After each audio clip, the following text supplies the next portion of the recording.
Assalamualaikum warahmatullahi wabarakatuh.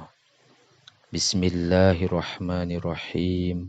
Qala al-muallifu rahimahullahu ta'ala wa nafa'ana bi ulumihi fid dharaini amin ya Allah ya rabbal alamin. Wa idza usyira sareng di mana-mana diisyaratan saha alaika anjeun bisyai'in kana kalawan hiji perkara. Pak mal mangka kudu migawe anjeun bimuqtadahu kanu disuprihna ieu ahad.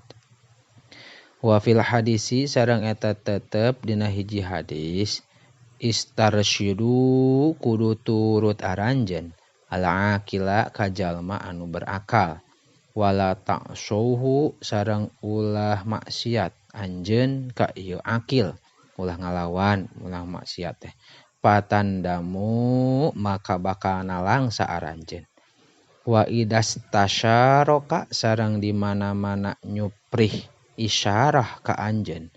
Saha ahadun salah saurang paminal amanati mangka eta tetep tina amanat antusyiro ariyen isyarah mere isyarah atawa nuduhkeun anjeun alaihi ka ieu ahad. Bima kalawan perkara huwa ari ieu ma al aslahu eta anu langkung maslahat lahu ka ieu ahad. Wa fil hadisi sareng eta tetep dina hiji hadis al mustasyaru ari anu dipenta musyawarah ari anu dipenta panunjuk atau isyarah mu'tamanun eta dipercaya. Wa fil hadisi sareng eta tetep dina hiji hadis al-akhari anu sejen inna min haqqil muslimi 'alal muslimi idastan sohahu ayan sohahu.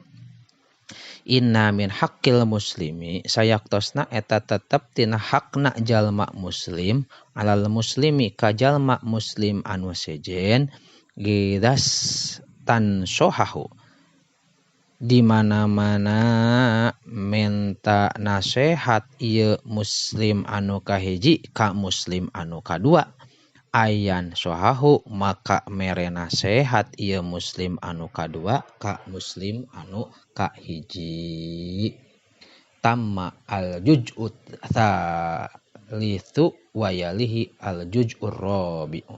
Tama geus sampurna naon al juz'ut tsalitsu juz anu katilu wayalihi sareng nyanding kana ieu juz salis naon al juz'ur rabi'u juz anu kaopat. Alhamdulillah parantos tamat urang ngamutalaah kana kitab Akhlaqul lil Banin juz anu katilu. Insyaallah bade dilajengkeun kana juz anu kaopatna. Wallahu a'lamu bissawab.